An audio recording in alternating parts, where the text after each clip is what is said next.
आज की कहानी है सही वसीयत। हरीश बाबू और उनकी पत्नी सावित्री सरकारी मुलाजिम थे। रुपए पैसों की कोई कमी नहीं थी, मगर निसंतान होने की कसक दोनों को हमेशा रहती। हरीश बाबू का साला सुधीर उनके करीब ही किराए के मकान में रहता था। उसकी माली हालत ठीक न थी। उसका 4 वर्षीय बेटा सुमंत हरीश बाबू से घुला मिला था। एक तरह से दोनों की जिंदगी में निसंतान न होने के चलते जो शून्यता थी वह काफी हद तक सुमंत से भर जाती। हरीश बाबू अक्सर सुमंत को अपने घर ले आते, कंधे पर बिठाकर बाजार ले जाते, उसकी हर फरमाइश पूरी करते, उसकी हर खुशी में वे अपनी खुशी तलाशते। सावित्री भी सुमंत के बगैर एक पल न रह पाती। दोनों सुमंत की थका देने वाली धमा चौकड़ी पर जरा भी उफ न करते। वहीं सुधीर व सुनीता उसकी बेजा हरकतों के लिए उसे डांटते, जाओ फूफा जी के पास, वही तुम्हारी शैतानी बर्दाश्त करेंगे। एक दिन सुनीता सुमंत पर चिल्ला रही थी कि तभी हरीश बाबू उनके घर में घुसे। उन्हें देखकर सुमंत लपक कर उनकी गोद में चढ़ गया। बच्चे को क्यों डांट रही हो? हरीश बाबू रोष से बोले। आपके लाड प्यार ने इसे बिगाड़ दिया है। हर समय कोई ना कोई फरमाइश करता रहता है। आप तो जानते हैं कि हमारी आर्थिक स्थिति क्या है। उसकी ज़रूरतों को पूरा करना हमारे वश में नहीं है। सुधीर का भी मूड खराब था। उस रोज हरीश बाबू निराश घर आए। सावित्री से कहा, अब वे सुमंत को नहीं लाएंगे। क्यों, कुछ हो गया? सावित्री आशंकित स्वर में बोली। सुधीर को बुरा लगता है। वह क्यों बुरा मानेगा? आप ही कोई गलत फहमी हुई होगी। वह मेरा भाई है, मैं उसे अच्छी तरह से जानती हूँ। हंसकर सावित्री ने टाला। 2 दिन सुमंत नहीं आया। दोनों बेचैन हो उठे। उनका किसी काम में मन नहीं लग रहा था। बार बार ध्यान सुमंत पर चला जाता। हरीश बाबू से कहते नहीं बन रहा था, गैर के बेटे पर क्या हक। सावित्री हरीश बाबू का मुंह देख रही थी। वह उनकी पहल का इंतजार कर रही थी। जब उसे लगा कि वे संकोच कर रहे हैं तो उठी। मैं सुधीर के घर जा रही हूँ। जाने की कोई ज़रूरत नहीं, उन्होंने रोका। आप भी बच्चों की तरह रूठ जाते हैं। वह मेरा भाई है। आप ना जाएं, मैं तो जा सकती हूँ, कहकर वह निकलने लगी। सुमंत को लाने की कोई जरूरत नहीं, हरीश बाबू ने बेमन से कहा। पर सावित्री ने उनके भीतर छिपे भावों को पढ़ लिया। वह मन मन मुस्कुराने लगी। आप सच कह रहे हैं? सावित्री ने रुक कर पूछा तो हरीश बाबू नजरें चुराने लगे। तभी फाटक पर किसी की आहट हुई। सुमंत सुधीर की उंगली पकड़कर अंदर घुसा। जैसे ही उसकी नजर हरीश बाबू पर पड़ी, उंगली छुड़ाकर तेजी से भागा। हरीश बाबू उसकी बोली सुनते ही भाव विभोर हो गए। झट से उठकर उसे गोद में उठा लिया। आपके पास आने की जिद कर रहा था। रो रो कर इसका बुरा हाल था। सुधीर थोड़ा नाराज था तो भेज देता। बच्चों को कोई बंद बांध सकता है? सावित्री रुष्ट स्वर में बोली। सुधीर बिना कोई प्रतिक्रिया जताए चला गया। हरीश बाबू सुमंत के साथ 2 दिनों की कसर निकालने लगे। खूब मौज मस्ती की दोनों ने। हरीश बाबू ने उसके लिए बाजार से बड़ी मोटर खरीदी। सावित्री ने उसे अपने हाथों से खाना खिलाया। आइसक्रीम की जिद की तो वह भी दिलवाई। थक गया तो अपने सीने से लगाकर थपकी देकर सुलाया। शाम को सुनीता आई, तब वह अपने घर गया। वह तब भी नहीं जा रहा था। कहने लगा, मम्मी तुम भी यहीं रहो। लेकिन सुनीता किसी तरह से उसे पुचकार कर घर ले गई। उसके जाते ही फिर वही उदासी, अकेलापन। हरीश बाबू और सावित्री के पास करने को कुछ था नहीं। साफ सफाई का काम नौकरानी कर जाती। सिर्फ खाना बनाना भर रह जाता। हरीश बाबू का काम ऐसा था कि वे बहुत कम ऑफिस जाते। वहीं सावित्री के स्कूल की 2 बजे तक छुट्टी हो जाती। उसके बाद शुरू होती सुमंत की तलब। सुमंत आता तो घर में चहल पहल हो जाती। एक दिन हरीश बाबू सावित्री से बोले, सावित्री बुढ़ापे के लिए कुछ सोचा है? 15 साल बाद हम रिटायर हो जाएंगे, फिर कैसे कटेगी बिना औलाद के जिंदगी? अकेला घर काटने को दौड़ेगा। तब की तब देखी जाएगी, उसके लिए अभी से क्या सोचना? सावित्री ने टालने के अंदाज में कहा। हरीश बाबू कुछ सोचने लगे। क्षणिक विचार प्रतिक्रिया से उबरने के बाद बोले, क्यों ना हम सुमंत को गोद ले लें? ख्याल तो अच्छा है, पर सुधीर तैयार होगा? सावित्री बोली। उसे तुम तैयार करोगी, कहकर हरीश बाबू चुप हो गए। सावित्री ने अनुभव किया कि वे कुछ और कहना चाह रहे थे, पर संकोचवश कह नहीं रहे थे। सावित्री ने ही पहल की। आप कुछ और कहना चाह रहे थे तुम्हें ऐतराज ना हो तो, हरीश बाबू बोले। कहकर तो देखिए, हो सकता है ना हो, सावित्री मुस्कुराई। क्यों ना सुधीर, सपरिवार यहीं आकर रहे, इतना बड़ा घर है, सब मिलजुल कर रहेंगे तो अकेलापन खलेगा नहीं। हरीश बाबू का प्रस्ताव सावित्री को जच गया। वैसे भी सुमंत को गोद लेने पर मकान उन्हीं लोगों का होगा, रुपया पैसा क्या कोई अपने साथ लेकर जाएगा। एक दिन मौका पाकर सावित्री ने सुधीर से अपने मन की बात कही। सुधीर तो यही चाहता था, इसी बहाने उसे रहने का स्थायी ठौर मिल जाएगा, साथ में दोनों का लाखों का बैंक बैलेंस। थोड़ी ना नुकर के बाद सुधीर सपरिवार आकर रहने लगा। घर की रौनक बढ़ गई। घर संभालने का काम सुनीता के कंधों पर आ गया। हरीश बाबू सावित्री नौकरी पर चले जाते तो सुनीता ही घर का सारा काम निपटाती। उन्हें समय पर खाना पीना मिल जाता। साथ में मन बहलाने के लिए सुमंत की धमा चौकड़ी। हरीश बाबू ने सुमंत की हर ज़रूरतें पूरी की। शहर के अच्छे स्कूल में नाम लिखवाया। जिस चीज़ की वह जिद करता, चाहे कितनी ही महंगी हो, अवश्य दिलवाते। सुधीर के रहते हुए 6 महीने से ज़्यादा हो गए। एक रात हरीश बाबू और सावित्री ने फैसला लिया कि जो काम कल करना है उसे अभी करने में क्या हर्ज है। लिहाजा आपसी सलाह से सुमंत को गोद लेने के फैसले को एक दिन दोनों ने मूर्त रूप दे दिया। गोद नामे की एक शानदार पार्टी दी। पार्टी में उन्होंने अपने सारे रिश्तेदारों और दोस्तों को बुलाया। उनका सगा भाई नटवर भी आया। वह हरीश बाबू के इस गोद नामे से खुश नहीं था, सो अपनी नाखुशी जाहिर करने में उसने कोई कसर नहीं छोड़ी। हरीश बाबू शुरू से अपनी पत्नी की ही करते आए। इसकी सबसे बड़ी वजह थी ससुराल के बगल में उनका स्थायी मकान का होना। नटवर का दोष यह था कि वह एक नंबर का धूर्त और चालबाज था। इसी वजह से हरीश बाबू उसको पसंद नहीं करते थे। उस रोज वह बिना खाए पिए चला गया। लोगों की नाराजगी से बेखबर हरीश बाबू अपने में खोए रहे। गोदनामे के बाद जब सुधीर हरीश बाबू के बल पर आर्थिक रूप से सुदृढ़ हो गया तो अपने काम धंधे से लापरवाह हो गया। आलसी वह शुरू से था, फिर जब बिना मेहनत के मिले तो कोई क्यों हाथ पांव मारे। वैसे भी व्यापार में अनिश्चितता बनी रहती है। कुछ महीनों बाद सुधीर दुकान बंद करके घर पर ही रहने लगा। हरीश बाबू चुप रहते, मगर सावित्री बहन होने के नाते सुधीर को डांट डपट देती। धीरे धीरे हरीश बाबू को भी उसकी बेकारी खलने लगी। वे भी मुखर होने लगे। इन्हीं सब वजहों से महीने में एक आध बार दोनों में तू तू मैं हो जाती। एक दिन अचानक सावित्री को ब्रेन हैमरेज हो गया। 2 दिन कोमा में रहने के बाद वह चल बसी। हरीश बाबू का दिल टूट गया। वे गहरी वेदना में डूब गए। उस समय सुमंत न होता तो निश्चय ही वे जीने की आस छोड़ देते। सुमंत हाई स्कूल में पहुंच गया तो मोटरसाइकिल की जिद करने लगा। हरीश बाबू ने उसे तुरंत मोटरसाइकिल खरीदवा दी। गृहस्थी चलाने के लिए एक मुश्त रुपया वे सुधीर को दे देते। सुधीर उन पैसों में से अपने महीने का खर्च निकाल लेता। एक दिन हरीश बाबू ने पूछा, जितना तुम्हें देते हैं तुम सब खर्च कर देते हो, क्या कुछ बचता नहीं? सुधीर को हरीश बाबू का पूछना नागवार लगा। ऐंठ कर बोला, बचता तो आपको नहीं दे देता। नहीं देते इसीलिए पूछ रहा हूँ, हरीश बाबू बोले। सुनीता के कानों में दोनों के संवाद पड़ रहे थे। उसे भी हरीश बाबू का तहकीकात करना बुरा लग रहा था। जानने को वह अपने पति की हर आदत जानती थी। यानी मैं बचे पैसे उड़ा देता हूँ। सुधीर अकड़ा। पैसे बचते हैं, आप सठिया गए हैं, बेसिर पैर की बातें करते हैं।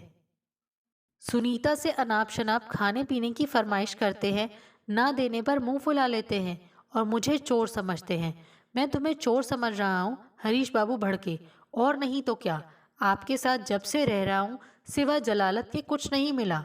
कभी कभी तो जी करता है कि घर छोड़कर चला जाऊं। चले जाओ, मैंने कब रोका है? चला जाऊंगा, आज ही चला जाऊंगा। पैर पटक कर वह बाहर चला गया। उस रात उसने सुनीता से सलाह कर ससुराल में रहने का निश्चय किया। हालांकि यह व्यवहारिक नहीं था, भले ही तैश में आकर उसने कहा हो, पर वह अपनी औकात जानता था। वहां जाकर खाएगा क्या? सुमंत भी किसी लायक नहीं था। उस पर यहाँ से चला गया तो हो सकता है हरीश बाबू वसीयत ही बदल दें। फिर तो वह न घर का रहेगा न घाट का। अचल संपत्ति तो थी ही, सावित्री के जेवरात, बैंक में फिक्स रुपए, इन सब से उसे हाथ धोना पड़ता। सुनीता भी कम शातिर नहीं थी। थोड़ा अपमान सहकर रहने में उसे हर्ज नहीं नजर आता था। एक कहावत है, दुधारी गाय की लात भी भली। सुधीर को उसने अच्छे से समझाया। सुधीर इतना बेवकूफ नहीं था जितना सुनीता समझती थी। उसने तो सिर्फ गीदड़ धमकी दी थी हरीश बाबू को। वह हरीश बाबू की कमजोरी जानता था। सुमंत के बगैर वे एक पल नहीं रह सकते थे। दिखाने के लिए वह अपना सामान पैक करने लगा। कहाँ की तैयारी है? हरीश बाबू का गुस्सा शांत हो चुका था। मैं आपके साथ नहीं रह सकता। मैं तुम्हारा जीजा हूँ, उम्र में तुमसे बड़ा हूँ। क्या इतना भी पूछने का हक नहीं है मुझे? सलीके से पूछा कीजिए, क्या मेरी कोई इज्जत नहीं?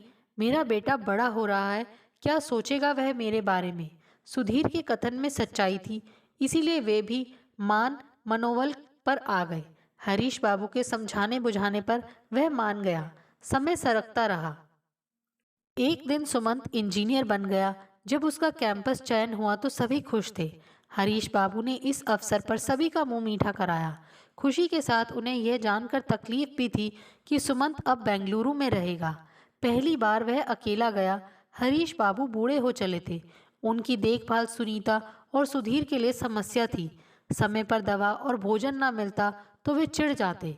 कभी सुनीता तो कभी सुधीर से उलझ जाते। दोनों उनकी हरकतों से आजिज थे, सिर्फ मौके की तलाश में थे। जैसे ही सुमंत ने उन्हें बेंगलुरु बुलाया, दोनों ने एक पल में हरीश बाबू के एहसानों को धो डाला। जिस हरीश बाबू ने सुमंत को कलेजे से लगाकर पाला पोसा, सुधीर सुनीता का खर्चा भी उठाया, सुमंत की इंजीनियरिंग की फीस भरी, अपनी पत्नी के सारे जेवरात सुनीता को दे दिए। बची उनकी असल संपत्ति, फिक्स डिपॉजिट के रुपए, वे सभी सुमंत को ही मिलते। हरीश बाबू को छोड़कर सुधीर व सुनीता ने बेंगलुरु में बसने का फैसला लिया तो उन्हें गहरा आघात लगा। वे नितांत अकेला महसूस करने लगे। पत्नी के गुजर जाने पर उन्हें इतना नहीं खला जितना आज। कैसे कटेगा वक्त उन चेहरों के बगैर जिन्हें रोज देखने के वे आदी थे। कल्पना मात्र से ही उनके दिल में हुक उठती। वे अपने दुखों का बयान किससे करें? घर के आंगन में एक रोज वे रोने लगे। वे अपने आप को कोसने लगे। मैंने ऐसा कौन सा अपराध किया था जो प्रकृति ने बुढ़ापे का एक सहारा देना भी मुनासिब नहीं समझा? लोग गंदे काम करके भी आनंद का जीवन गुजारते हैं। मुझे तो याद भी नहीं आता कि मैंने किसी का दिल दुखाया है। फिर अकेलेपन की पीड़ा मुझे ही क्यों? तभी सुनीता की आवाज़ ने उनकी तंद्रा तोड़ी। जल्दी जल्दी उन्होंने आंसू पोंछे। गाड़ी का वक्त हो रहा है, वह बोली। दोनों ने हरीश बाबू के पैर छूकर रस्म अदायगी की। दोनों अंदर ही अंदर खुश थे कि चलो, मुक्ति मिली इस बूढ़े की सेवा करने से। अकेला रहेगा तो दिमाग ठिकाने पर आ जाएगा।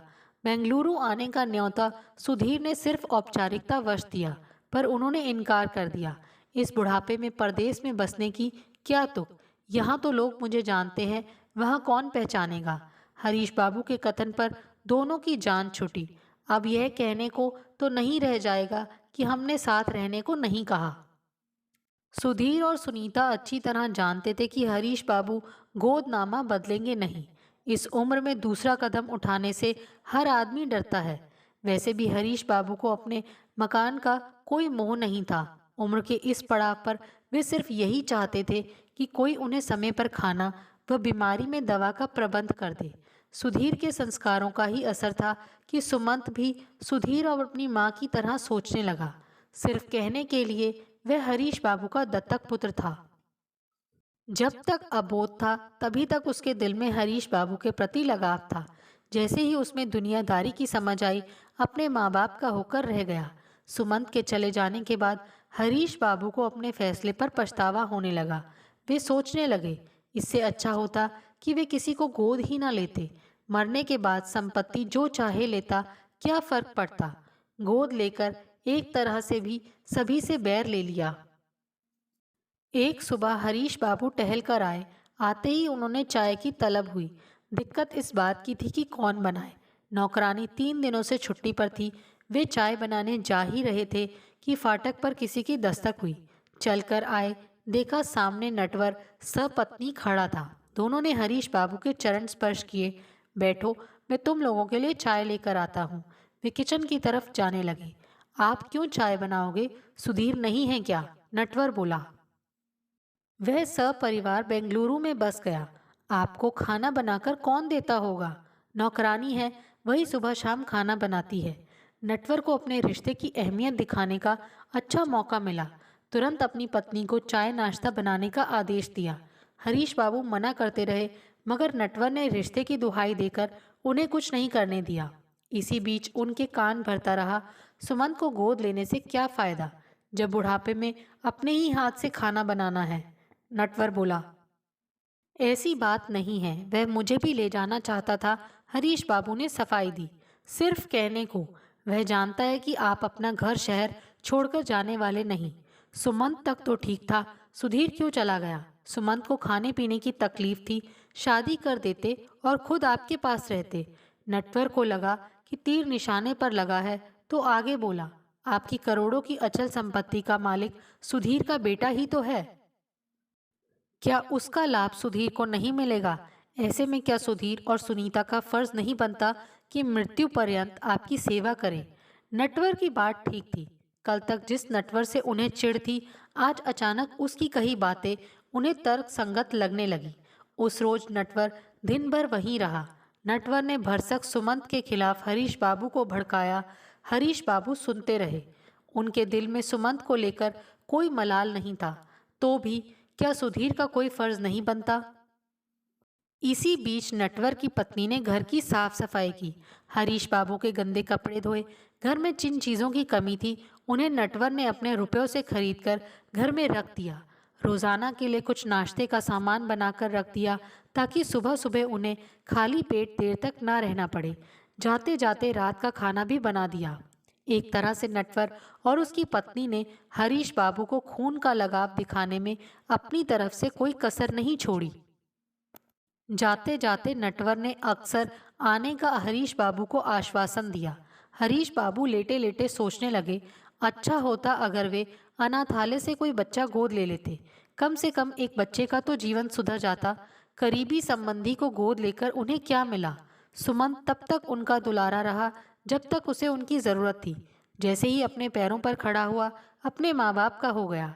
आज की तारीख में उसको मेरी जरूरत नहीं। तभी तो बेगानों जैसा व्यवहार करने लगा। सोचते सोचते कब उनकी आंख लग गई, उन्हें पता ही न चला।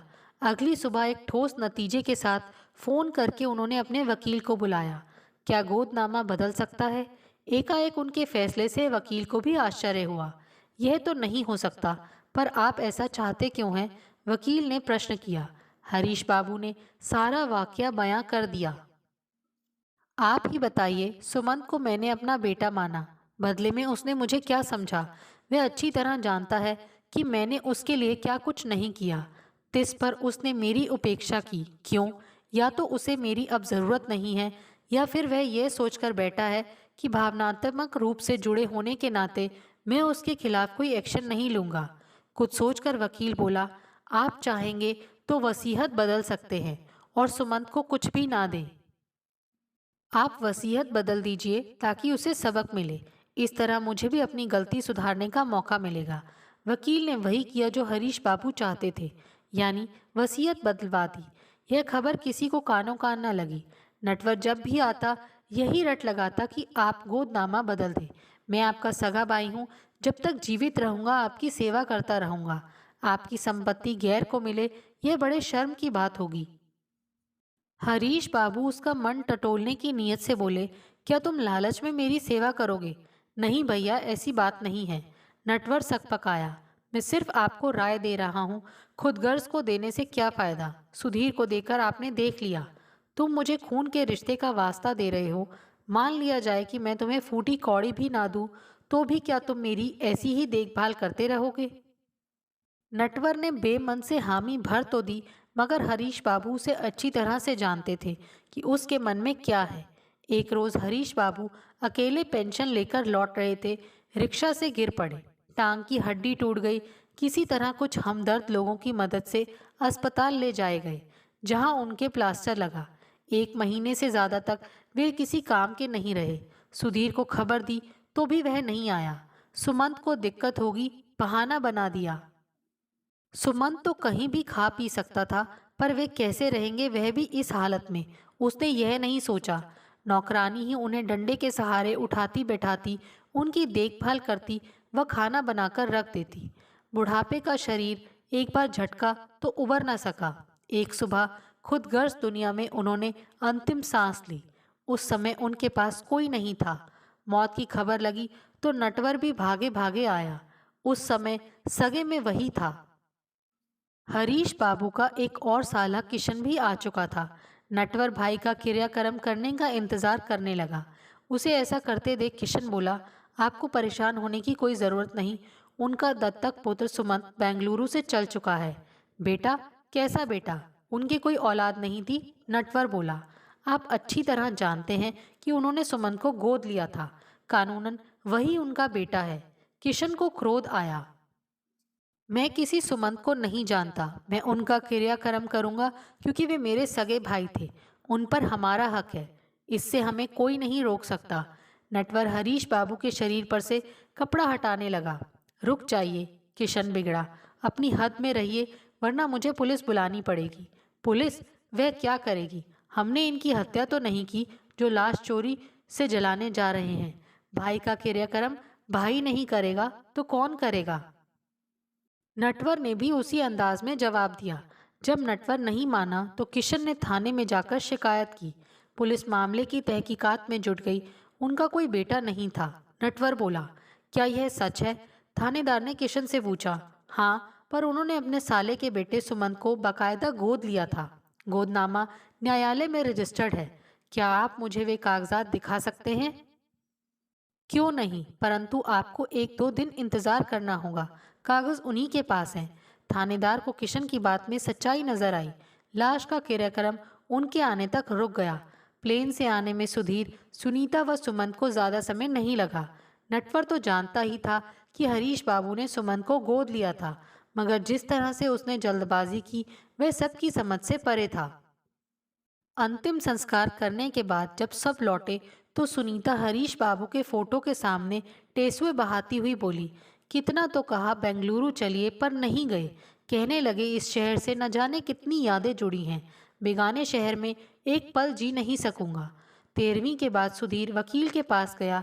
वह मकान पर जल्द से जल्द सुमंत का नाम चढ़वा देना चाहता था ताकि भविष्य में मकान बेचकर अच्छी रकम प्राप्त की जा सके। वसीयत में सुमंत के नाम कुछ नहीं है, वकील बोला। ये आप क्या कह रहे हैं? गोदनामा तो बाकायदा रजिस्टर्ड है। सुधीर को पैरों तले जमीन खिसकती नजर आई। हरीश बाबू अपने जीते जी अपनी संपत्ति के बारे में कुछ भी कर सकते थे। वकील ने कहा, मैं नहीं मान सकता। जरूर उनकी मानसिक दशा ठीक नहीं होगी। किसी ने उन्हें बरगलाया है। सुधीर की त्योरियां चढ़ गईं। आप जो समझें। फिर यह मकान किसका होगा? सुधीर ने सवाल किया। उनके भाई के बेटों का। वकील कुछ छिपा रहा था जो सुधीर समझ न सका। नटवर को पता चला कि हरीश बाबू ने वसीयत में उसका नाम लिखा है तो मकान पर अपना मालिकाना हक जमाने चला आया। मैं मकान खाली नहीं करूंगा। वे मेरे पिता थे। सुमंत तैश में बोला, करना तो पड़ेगा ही क्योंकि वसीयत में तुम्हारा हक रद्द हो चुका है। सुना नहीं वकील ने क्या कहा? नटवर ने कहा कि अब यह मकान मेरे बेटों का होगा। जाहिर सी बात है कि मुझसे ज्यादा करीबी कौन होगा। नटवर के चेहरे पर विजय की मुस्कान बिखर गई। अगर ऐसा है तो मैं इसे अदालत में चुनौती दूंगा। उन्होंने यह सब अपने मन से नहीं किया होगा। सुमंत के तर्क को नटवर ने नहीं माना। क्या इस वसीयत को अदालत में चुनौती दी जा सकती है? सुधीर ने वकील से पूछा। क्या सिद्ध करना चाहेंगे? यही कि उनकी मानसिक दशा ठीक नहीं थी, लिहाजा यह वसीयत गैर कानूनी है। उनकी नई वसीयत में बाकायदा 2 प्रतिष्ठित लोगों के हस्ताक्षर हैं जिस पर साफ साफ लिखा है कि मैं पूरे होशो आवास में अपनी वसीयत बदल रहा हूँ। सुधीर हताश था। वकील के चेहरे पर स्मित की हल्की रेखा खिंच गई। अब क्या किया जा सकता है? सुधीर इस उधेड़बुन में था। वह भारी कदमों से वकील के चैम्बर से अपने घर जाने के लिए निकला ही था, तभी वकील ने कहा, जनाब, आपने क्या सोचा था कि बिना जिम्मेदारी निभाए करोड़ों की संपत्ति पर कब्जा कर लेंगे? इसी बात का अफसोस है। अब अफसोस करने से क्या फायदा? वैसे हरीश बाबू ने एक ट्रस्ट बना दिया है। न सुमंत को दिया है न भाई के बेटों को। उन्होंने इस मकान को गरीबों की शिक्षा के लिए स्कूल बनवाने के लिए दे दिया है। वकील के कथन पर सुधीर का चेहरा देखने लायक था। सुनीता ने सुना तो लगा वह बेहोश हो जाएगी। उसे विश्वास था कि किन्हीं भी परिस्थितियों में हरीश बाबू गोदनामा नहीं बदलेंगे, इसीलिए वह उनके प्रति लापरवाह हो गई थी। उसी का फल उसे अब मिला। अब सिवा पछताने के उनके पास कुछ नहीं रहा। हरीश बाबू ने सही वसीयत करके लालची बिलौटों को सही जवाब दे दिया था। दोस्तों, आपको हमारी ये कहानी कैसे लगी? प्लीज़ कमेंट्स करके बताइए। Thanks for watching this video.